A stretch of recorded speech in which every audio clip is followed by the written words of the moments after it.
80 گز لمبی 50 گز چوڑی 3 منزلہ کشتی تھی. 100 سال لگے بننے میں. طوفان نوح آیا, مسلسل بارش, دنیا میں کچھ بھی نہیں بچا تھا. 40 گز اونچے پہاڑ بھی اس میں ڈوب گئے. اللہ کی طرف سے حکم دیا گیا کہ اے نوح اب کشتی تیار کریں. کمال یہ تھا کہ حضرت نوح علیہ السلام اس ملک میں تھے کہ جہاں لینڈ لاک کنٹری تھی, کوئی سمندر ہی نہیں تھا, اور آپ کشتی بنا رہے ہیں. تو اب لوگ روز گزرتے آپ کا مذاق اڑاتے کہ پہلے تو تم کہتے تھے اللہ کے نبی ہو, پہلے کہتے تھے کہ اللہ وحدہ لا شریک کی طرف بلانا ہے, اب تو معاذ اللہ تم کارپینٹر بن گئے ہو, کشتی بنانے لگ گئے ہو. مذاق ہو, کشتی کا کرو گے کیا جب ہمارے ملک میں پانی ہی نہیں ہے؟ مگر آپ کو رب کی طرف سے حکم تھا. اچھا, پہلے تو آپ نے اس کو بنانے کے لیے ساگوان کے درخت اگائے, اور وہ 100 سال لگے ان درختوں کو اتنا بڑا ہونے میں کہ جتنی لکڑی کی ضرورت تھی. 100 ایئرس تک تو پہلے آپ نے درخت اگایا. پھر اس کے بعد 80 گز لمبی اور 50 گز چوڑی آپ نے کشتی بنائی. اچھا, کشتی بھی ایک درجہ نہیں تھا, یعنی ایک فلور کی نہیں تھی, وہ 3 منزلہ کشتی تھی.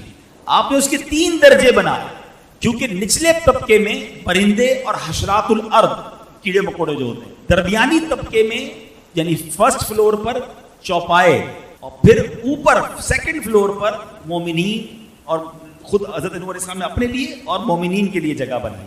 یعنی 3 فلور کی یہ کشتی تیار کی گئی. 100 سال لگے یہ تاریخی کشتی کو بننے میں. اس تنور سے جب پانی نکلے نا تو آپ سمجھ جانا کہ اب طوفان آنے والا ہے. دس از انڈیکیشن, اور یہ قرآن میں موجود ہے. قرآن کہتا ہے یہاں تک کہ جب ہمارا حکم آیا اور تنور ابلا تو ہم نے فرمایا کشتی میں سوار کر لے ہر جنس میں سے ایک جوڑا, نر اور مادہ, اور جن پر بات پڑ چکی ہے ان کے سوا اپنے گھر والوں اور باقی مسلمانوں کو.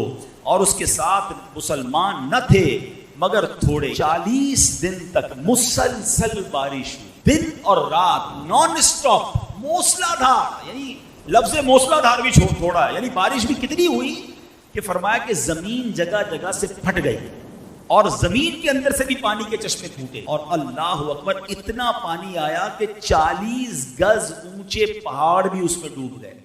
یعنی دوسرے لفظوں میں دنیا میں کچھ بھی نہیں بچا تھا, پوری دنیا میں پانی تھا اور بڑے بڑے پہاڑ بھی ڈوب گئے تھے. اب ایک کشتی تھی جس میں 80 مومنین تھے, اور جانوروں کا, پرندوں کا, چرند کا, درندوں کا, حشرات الارض کا ایک ایک جوڑا تھا. ٹھیک ہے, یہ اللہ کی شان تھی. اب آئیے, جب طوفان آ گیا اور آپ نے سب لوگوں کو سوار کیا, تو اب آپ کی ایک بیوی تھی وائلہ جو کافرہ تھی, اور آپ کا ایک لڑکا تھا جس کا نام کنعان تھا. یہ دونوں کشتی میں سوار نہیں ہوئے, اور یہ دونوں طوفان میں غرق ہو گئے. طوفان آ گیا, ساری دنیا غرق ہو گئی. پانی اور موجیں کیسی تھی قرآن بتاتا ہے, وَهِيَ تَجْرِي بِهِمْ فِي مَوْجٍ كَالْجِبَالِ, اور وہ انہیں لیے جا رہی تھی ایسی موجوں میں جیسے پہاڑ جیسی موجیں تھیں. اور ایک کشتی دنیا میں ہے جس میں 80 ایمان والے ہیں, اور وہ تھپیڑوں کے ساتھ وہ کشتی چلتی جا رہی ہے. حضرت نوح علیہ السلام کی وہ کشتی چلتی رہی. آپ کو پتہ ہے کتنے دن؟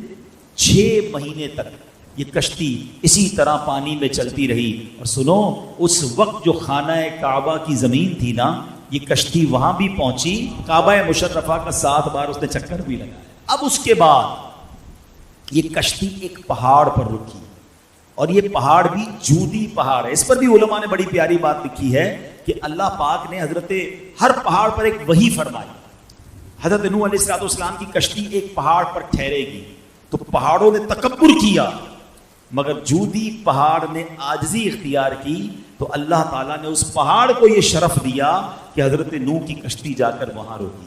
اب اللہ پاک کی طرف سے حکم دیا گیا زمین کو کہ اے زمین, جتنا پانی تجھ سے چشموں کی صورت میں نکلا ہے وہ سارا پانی تو پی لے, اور اے آسمان تو اپنی بارش بند کر دے.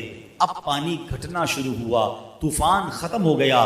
اللہ کریم نے حضرت نوح علیہ السلام کو حکم دیا کہ اے نوح, اب کشتی سے اتر آئیے. اب آپ اس پہاڑ پر باہر اترے, اور آپ کی فرمایا کہ اللہ تعالیٰ کی طرف سے سلامتی اور برکتیں آپ پر بھی ہیں, اور ان لوگوں پر بھی ہیں جو کشتی میں آپ کے ساتھ ہیں.